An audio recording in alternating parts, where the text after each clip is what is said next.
This episode of the Flush Podcast is brought to you by North Dakota Tourism. Plan your next hunt in North Dakota and find out why their bird hunting opportunities are legendary. Walton's Inc. They have everything but the meats. Seriously, they have everything you need to prepare your wild game, including videos with recipes at waltonsinc.com. And by Rufflin Kennels. Provide your bird dog with a safe and reliable ride with Rufflin Performance Kennels. Today's guest is a man that is obsessed with hunting. The interesting thing is that he's in his mid-30s, and this has been his first season in the field.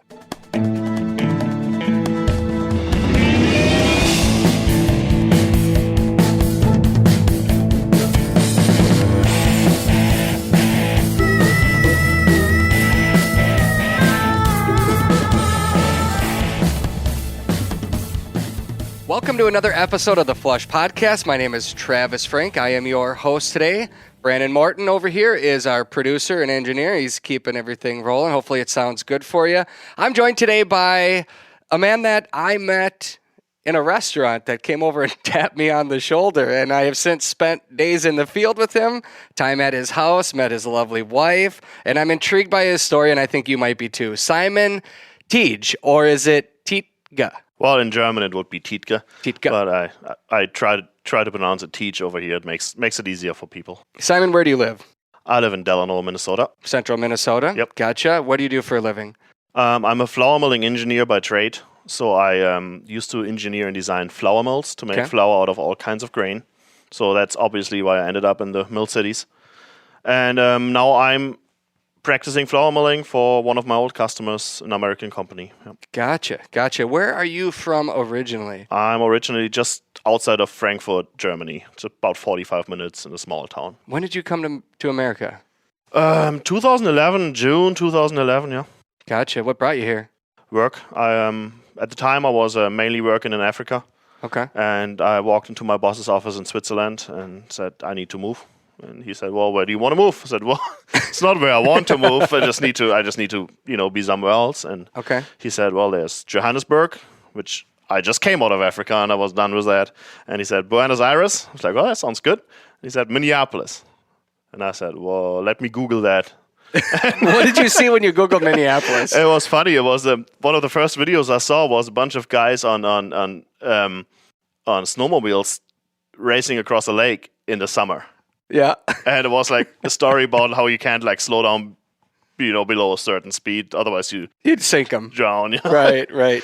And I thought, hey, that looks fun. Let's go. So water skipping snowmobiles brought you to Minneapolis. Kind of, yeah. Sort of. All right. So the reason that you're here today at Ron Share Productions in our studio is that you have fallen in love head over heels, it seems like. Every time I talk to you, you are even more excited about hunting than you were the time before. And the interesting thing here is that how many years have you been hunting? Less than a year. This is your first season? That's my first season. My first official season, yes. Really? How do you feel about your hunting season? 37 days. 37 days you spent in the field. Yeah, I think that was a really good season. And, I know my boss is going to listen to that podcast and he's going to count on us. But no, it was a really wonderful season. And, I got in right early at the beginning and got out just here end of January. And, How old are you? I'm turning 35. 35. Yeah, this month. Okay, and you hunted 37 days this year, Yep. and this was your first season in the Yes, field. Why is this the first year you've ever hunted? Well, it's not something you very familiar with in Germany if you don't grow up in the right area or in the right circumstances. I would say it's hunting is a very it's a very privileged sport tradition in Germany, and I was just not in that circle of people that I could grow up as that. Is it more of a money thing? It's kind of a combination. It's actually now it's turning a little bit more approachable, but it is definitely a money thing. There's no such thing as public land in Germany, so that's something that every listener that listens to this podcast is probably thinking like, how do you hunt? Right. But that's what you have to do. You have to pay. You have to pay. Yes. So are you paying private landowners? Are you paying? You're paying the government, but we don't often we don't necessarily think that the government land is private land, public land, because you cannot really access it. Right? It's kind of a weird situation. Can you go out there if you don't have a gun? Yeah, you can. Yeah, you can go in the forest, county forests, and everything. You cannot camp there. You cannot have a fire. You cannot really do much, right? But yeah, you can go for walks, right? That's what you do. Bird watching. Yeah, exactly. Yeah. So you never got to hold a shotgun growing up, huh? No. Your parents never hunted? No, they never did. No, my grandparents didn't. I know my granddad had some guns when I was really young, and I think he had to get rid of them because, in Germany there's a very strict gun law, and then they give you every once in a while, they give you the opportunity to give them all away, and I think that was the big deal for him. But other than that, no. I mean, that guns were evil. Wow. Very much so. So you grew up thinking nothing of hunting, or were you anti-hunting, or just didn't do it because it wasn't an opportunity? I think in my, when I was like in my teenager years and early 20s, I probably was anti-hunting. Really? Yeah, I probably thought it was, a bad thing to do, till I really got to start going in my job, and I worked in feed mills, so I saw a lot of feedlots, right? I saw a lot of meat factories, and then I realized I thought both of it was evil for a while, Yeah. and till I realized it really isn't, right? If you want to eat meat, which I really enjoy, there's, in my opinion, only one ethical way to take that meat by yourself, or two ethical ways. Either you have a farm, grow it on your own, which I don't have the possibility to, or you take it out of its daily life, or its happy life, in a heartbeat, so to say. So how does a guy from Germany that moves to America, never hunted a day in his life, become obsessed with hunting like you are today? What changed in your life, or what was there a specific moment, or was there something that happened that changed you? Yeah, I think it started all a year before my first season. So on a business trip, we got taken out to South Dakota. That's why I say this was my first real season, right? So we got taken out to South Dakota. I was out there 3 days, and a wonderful lodge, right? Beautiful area, and obviously it's preserve hunting. But we've been out there. Those birds are acting like wild birds, and I did that, and we shot a fairly decent amount of birds, like more than I wanted to, and more than I really could eat at a time. And I saw a lot of people giving birds away, and this whole experience just made me feel like I don't know if I could say I did something that wasn't 100% right. Just the quantity of birds? Just the quantity of birds, and just the ease of taking them, Right. We had great guides, we had great dogs, it was just the perfect setup for a first hunt, I guess. And a lot of people told me, it's like, oh, if you're ever going to go wild bird hunting, you're going to be so disappointed because this was your first time. And I'm like, oh my God, it's going to be so disappointing. What happened when you pulled the trigger and that first bird went down? And the first 3 or 4 birds, I didn't even know who it was. Because if you was 8 people in the field. Oh, there's so many people shooting. It's such a not intimate first hunt. And I wish... And don't get me wrong, I love this trip, and I go to this trip every year, but I wish my first hunt would have been more intimate. My first kill would have been more intimate, right? Because that's what I did. Yep. And I think the first real one that I knew I shot, I was already over the, kind of a little bit over the hype of shooting at birds, right? So it was nice. But the guide backs the bird, you move on. Right. Stuff it in your vest, and then you keep walking. There's a line of people. I didn't even carry my own bird at the time. I was feeling very disappointed about that situation. I wanted to, when you spin their necks, I wanted to do that, but, they just didn't have the time for that. We just moved on. It was not my place to ask for that, right? Before you went out in the field that first day, did you know what to expect, or what was going on in your mind? I had no idea. I watched some videos, and I was like, well, that's interesting.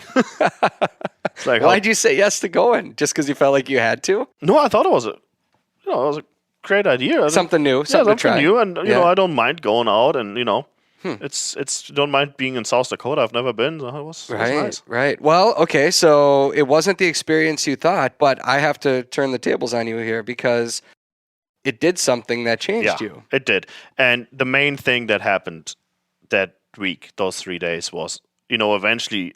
The first half day was spent in trying to figure out how the shotgun works and how how I point at birds, and eventually I shot my first bird and then my second, and it went on from then. And then after that I was like, okay, cool, let's kind of the same thing now. Yep. And then I started looking at the dogs, and that's when it happened. You know, I was like, man, they really know what they're doing. They're There's like your in connection. a zone, right? So, Yeah. because, you know, you meet them in the morning, they're all excited, they want to, you know, Yep. get pet, and then all of a sudden this stops, right?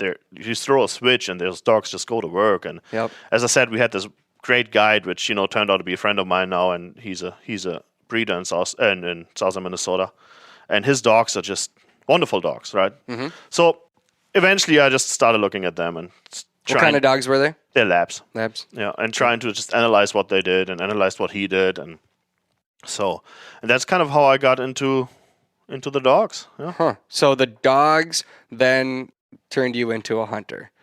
Well, one specific dog. Yeah, Okay. Where'd you get your dog? So about this, what was it? About this time of last year, my boss was halfway into getting a dog. He had signed up for a puppy, and he was going to get a golden retriever. And I talked to him a lot about it, and I said, we would like to have a second dog. We have a dog, but he's more like a pet dog, right? And I said we would like to have a second dog, but with my amount of travel, I would like to have an adult dog, or a dog that's out of the puppy phase, right? And he said, well, no, the breeder is thinking about giving away the breeding mother they had. And I went. Natasha and I went, and my wife and I we talked to the breeder, and she really liked us. But she had one request, right? She said, this dog needs to be hunted over. This is a trial dog. The dog has been trained, right? It has a title, and you need to hunt this dog. And I'm like, well, here we go. So you weren't planning on taking up hunting. You were just more interested in getting a dog. I had no idea that, this is that breeder breeds hunting dog retrievers, right? I didn't know retrievers could hunt, to be honest with you. I thought they were like those cute little family dogs, and they were just always nice and calm. And yeah, turns out, no, they do hunt. That they do. So you got this dog in the spring of last year. You spent the summer months, and did you put pressure on yourself? Like, I need to get a shotgun now. I need to figure out. Oh, but it was more pressure for my wife and for me. Really? She put it on you? No, it was more pressure on her that I bought a shotgun. That was another thing. So she comes also out of a family that's not very familiar with guns. Really? So were they against? No, not at all. Very supportive, but very careful about it. And I think that's also how I grew up, right?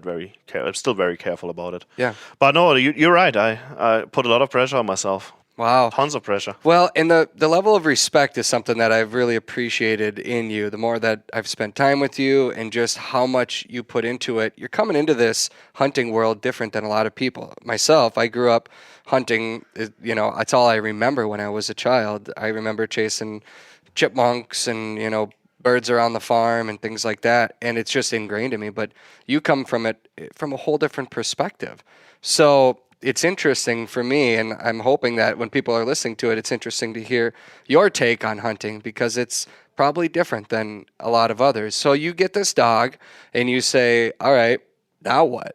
Well, that's a good point. So the first thing I do is I call that guide I was talking about, down in southern Minnesota, and I said, hey, do you have time? Can I come down? Do you want to check my dog out? I just bought a dog, Now what? And I just need to figure out if she actually can do what the trainer said. Window decal said, and so I brought her down, and he just told me right away. He's like, yeah, she's a good dog, she knows what she's doing. She's not the fastest. Yeah, but what are her stats? What's her name, breed, age? She's a golden retriever. She's 5 years old. She's going to turn 6. Okay. And she's about 50 pounds. She's very petite. And her name is Shooter. Gotcha. Yeah. Where did you hunt with her the first time? The first time was in South Dakota. Okay. No, actually, no, that's not right. No, yeah, because I thought you went. No, the first time I hunted with her was in the grouse camp tour in Wisconsin. Yeah. Okay. Yeah. How did you find that place? Oh, I got in contact with a couple of people, over Instagram. That's how I mainly. Okay. Actually, in YouTube and Instagram, that's how I learned everything I know. So nothing. Really? Yeah. Well, I suppose you don't have a mentor. You haven't had somebody hold your hand and take you out. I mean, you have to find them on your own. Mentorship in this day and age, if you're a 34-year-old man that never hunted before is very hard to find. So I call some of those guys my digital mentors. Yeah. Like people I listen to on podcasts, people I reached out to, and they, lucky me, came back to me and gave me the right pointers and pointed me in the right direction. So I got pointed towards the Rough Grouse Society and towards Pheasants Forever. I think it's probably a good reminder for anybody that listens to this or listening right now that the people that they have in their life, you can impact them. We can all impact them. What do you think would have happened if you wouldn't have found a digital mentor that pointed you in the right direction? You think I might have not done what I've done this year in my first season. Maybe I would have even not gonna go hunting out by myself the first time. Did you get a bird the first hunt on your own? Yeah, I wasn't on my own. The first hunt was together with a volunteer from the Rough Grouse Society, and I shot my first bird over their dog. Now, what went through your mind? Oh my God, that was a completely different world than that first why? pheasant. Take me through it. Well, so what happened was we had classes in the morning, right? It was like kind of aimed for the new hunter, and then in the afternoon we had guided hunts. They weren't really guided; they were more mentored, I would say. And we went out. We went out in the middle of the woods. Me, one other new adult hunter, and the gentleman with his German short-hair pointer. And it wasn't. We went maybe 10 minutes in the woods, and the dog goes on point. Your heart started beating a little bit? Oh my God, horribly. Really? And I was behind the dog. And, I love that. And we got close, and the bird comes up, and we didn't even have a chance to shoot at it. I'm like, okay, got reset. that out of the way. And then it doesn't. Literally 5 minutes later, the same thing happens, and dog points again. This time, the dog was standing towards me, and I walk up slowly to it, and maybe 15 yards away, and stop and give the bird some time to make a decision. And I mean, the dog was wonderful too. Again, right, very well trained dog, stayed on point, and all of a sudden that bird comes up right in between us and goes straight up to the canopy, and I look at it and I'm like, man, that's got a long beak. That must be woodcock.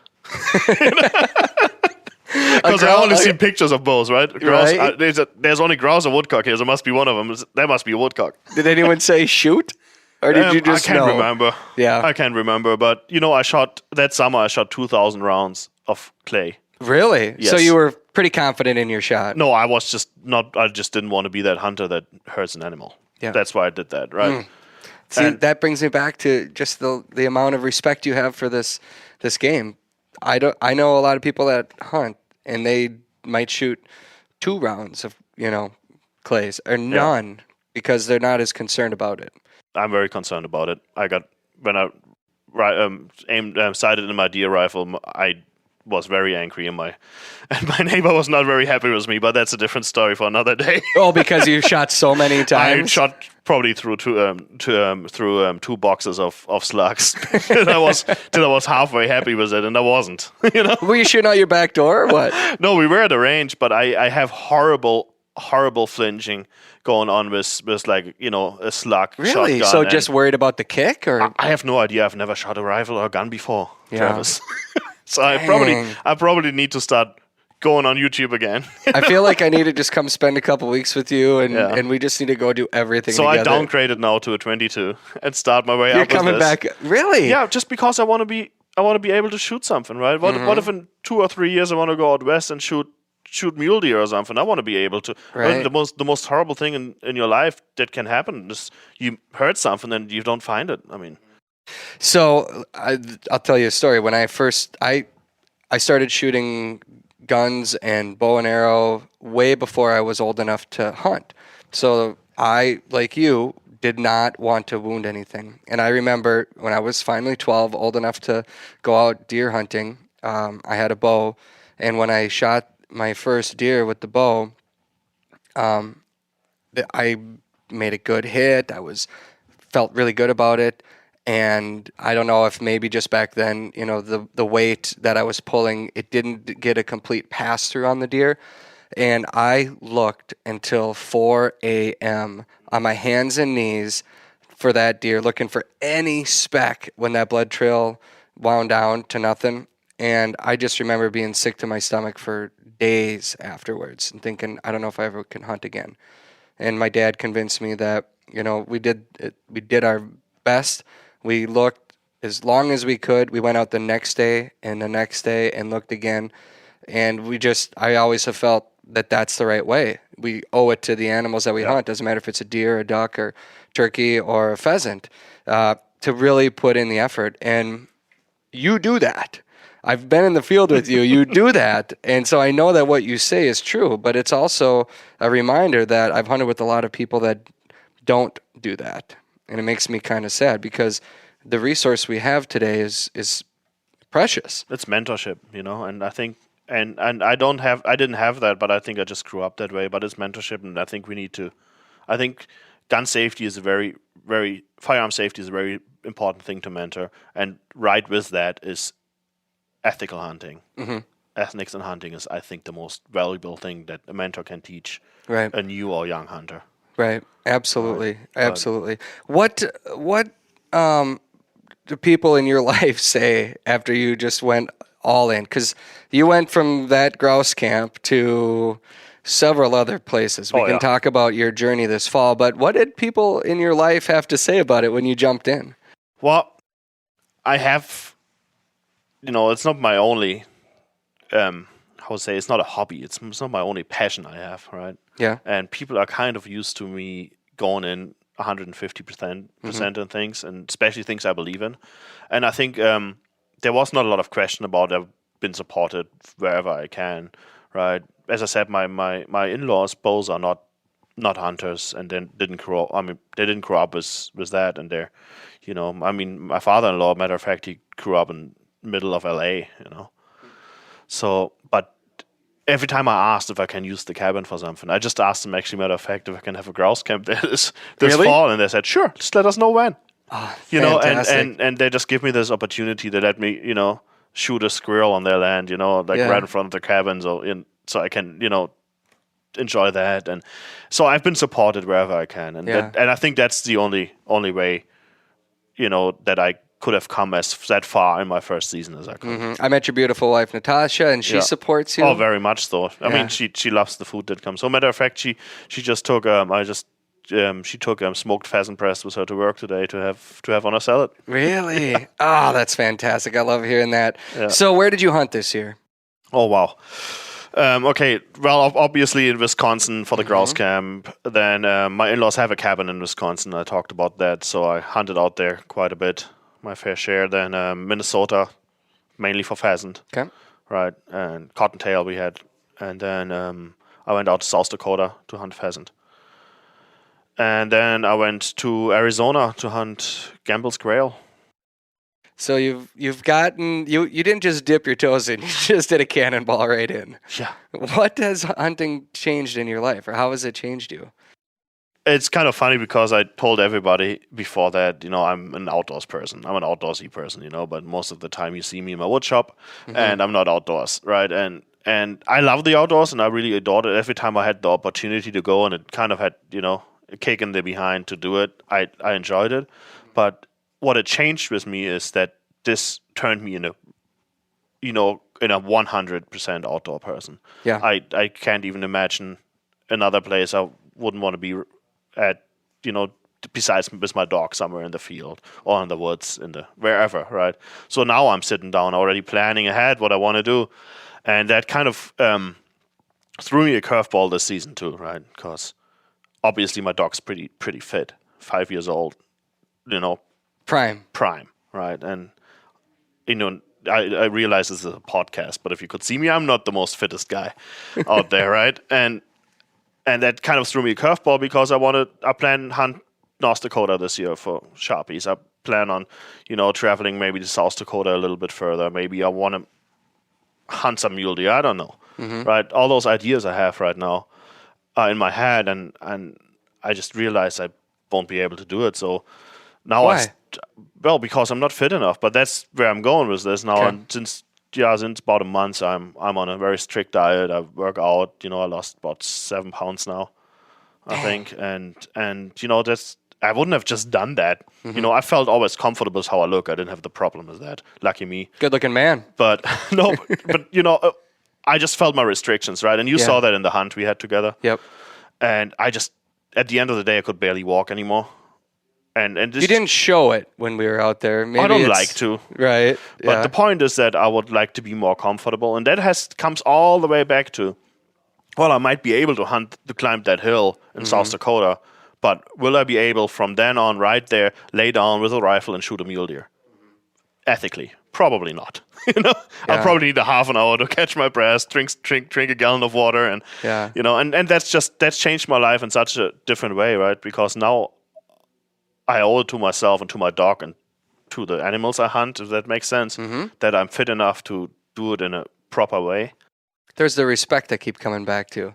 And one other thing that I learned after we got done trudging through, a fresh foot of snow over the top of 6 inches of water, I got stuck over the into- top of 8 inches of muck in the cattails, trying to flush pheasants in western Minnesota, we went back to your house, and you prepared one of the best pheasant meals I have ever had in my entire life. So cooking, you're a chef.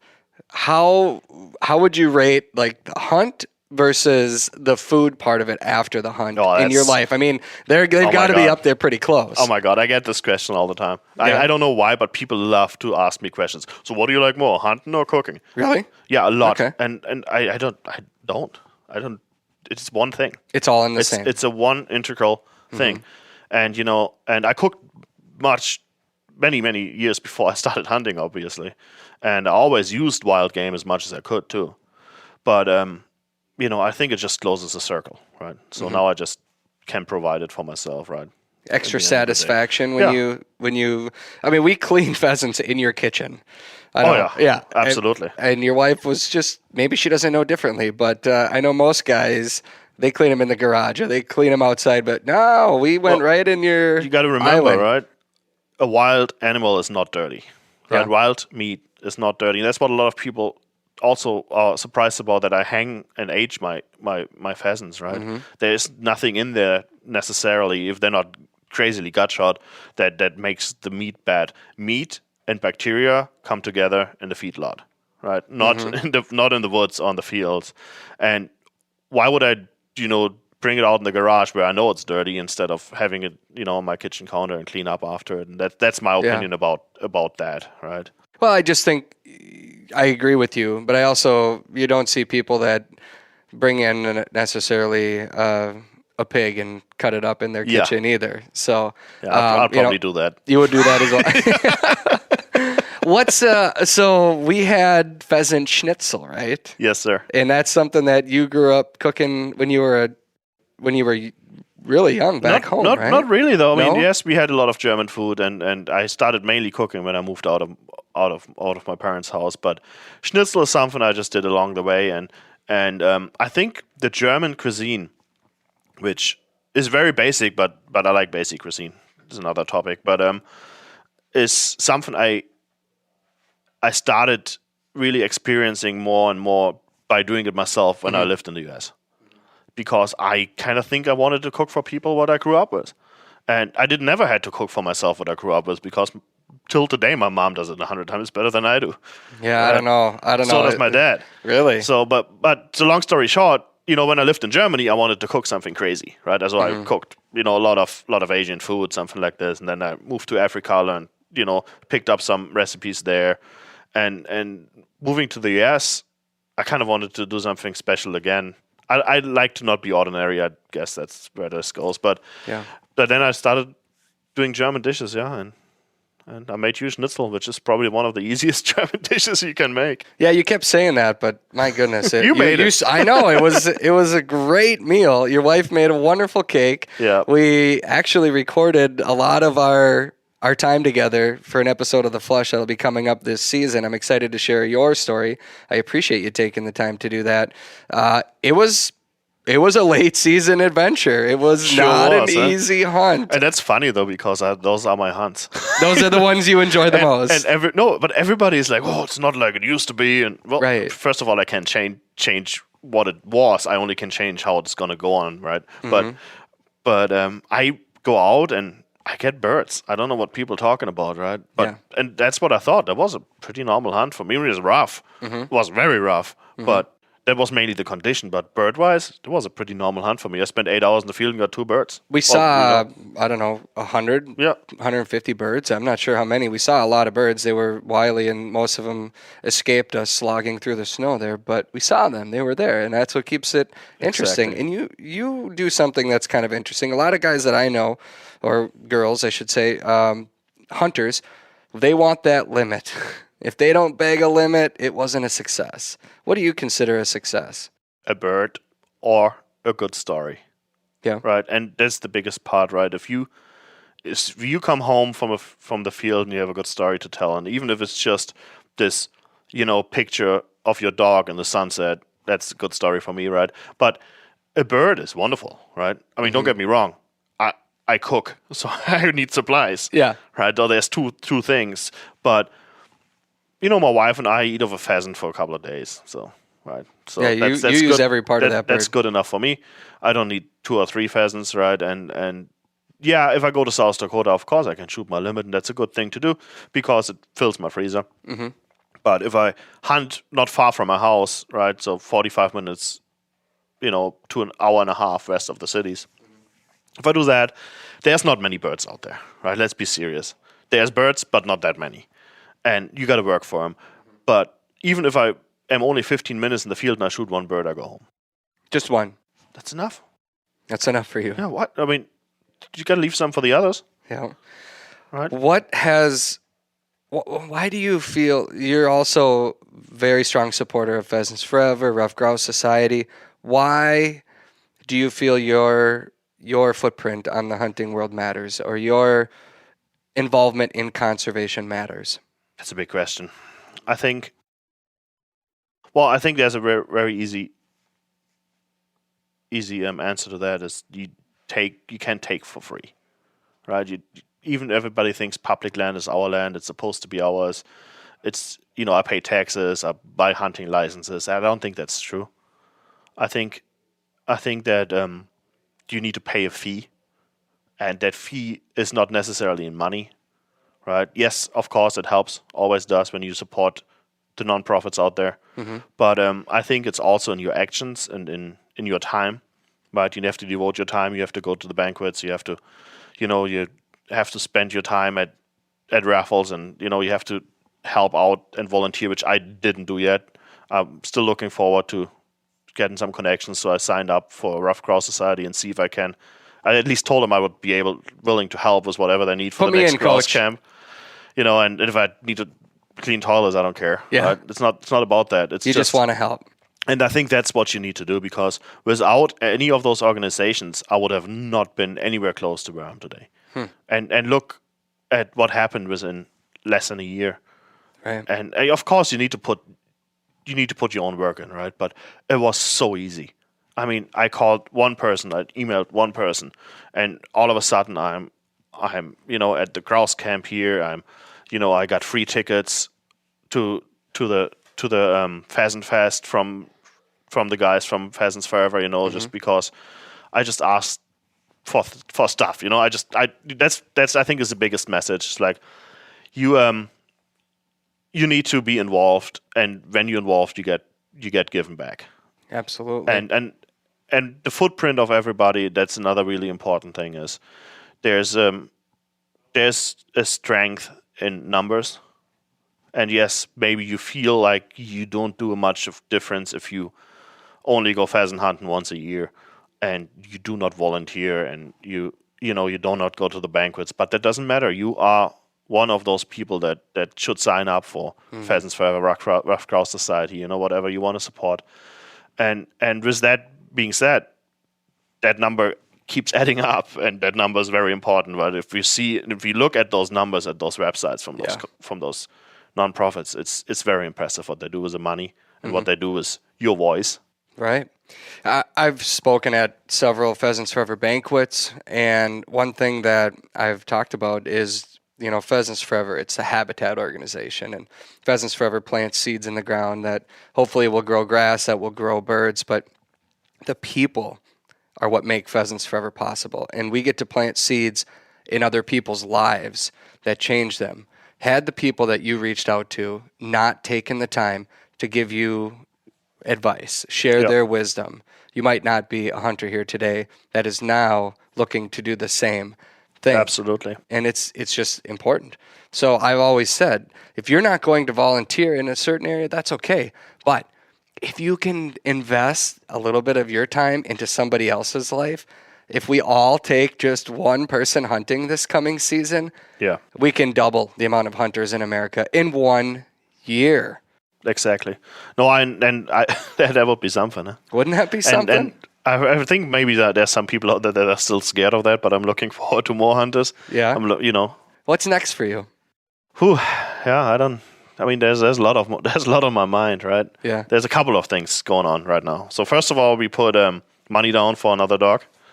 Congratulations. So, yep, we're gonna That's exciting. We're gonna get a Llewellyn setter, which, oh my God, this is gonna open a can of worms. It's an English setter, yes, but so we're gonna get a Llewellyn, and the plan is to add a pointing dog, obviously, to the family, because grouse and mainly woodcock is probably where my heart is in hunting. I just love those little birds, and it happened to be the first wild bird I've ever shot, so it makes sense, right? And that'll happen next year around this time. So I have some time still with Shooter in the field for her single hunt, and this year I'm planning on doing some spring turkey hunting. That is a big one. So I've been practicing my turkey calls, maybe in the evening in hotel rooms on the road, but no, but it's going well. I have a couple of turkey calls I've been trying to mess around with, and that's good. And trying to find some time this week to go out and scout. Yeah. I don't know what I'm looking for, but I'll figure it out. You're gonna find it. Yeah. I have no doubts in you. No, YouTube will help me, and that's a big target for me this year. I would like to. Well, overall, backing up from that, my target for this season is that I will have enough meat in my freezer to not buy meat. Wow. That is my big target, and it's a giant target, and I will not reach that target with shooting woodcock. I can tell you that much. I was going to say, you're going to need to It's a very creatures. carbon negative sport. Yes, absolutely. But no, what I'm looking into is obviously shoot a deer or two. That be preferred, and I tried that last year, and if I would have been educated better, I could have gotten a doe tag. I was too late, and I could have shot a couple of them, but long story short, I didn't. That's hunting, right? Yep. No, Yep. But my target this year is to that we at least get one, and then a turkey would help. Yeah. A turkey or two. Is there anybody you want to take out hunting this year with you? Yeah. Well, I was promising, not that kind of promising, but I was talking about taking my boss's son out. He's a hunter, but I'd like to introduce him a little more to the upland part of hunting, and I hope I can do that. He's going to university this year, but I hope he comes back down and we can hunt some birds together. He's been walking the fields kind of by himself without the dog, so I think it's a good time to. And obviously they have the son of my dog. Yeah, so that'll be a good get him experience. out ready. Well, it's fun for me to, like I said earlier, it's fun for me to see your excitement, to hear how you respect the game and what you've learned from it too. And I've no doubts that you're going to figure out the other critters you're going to chase. And I hope that we can continue talking over time here to learn more about your journey, because I'm intrigued by it. Are you kind of an open book for people if they want to reach out to you? Oh, absolutely. Where do they find you? They'll probably find me on Instagram and Simon Miller 85. Okay. So that's probably the best place to find me, or just Simon Tiedge or Tiedge on Facebook. Gotcha. I think that'd be the best way. Simon, thanks for taking the time today. Thanks for having me. I appreciate you sharing your story and your respect for the uplands. We'll see you next week on another episode of the Flush Podcast.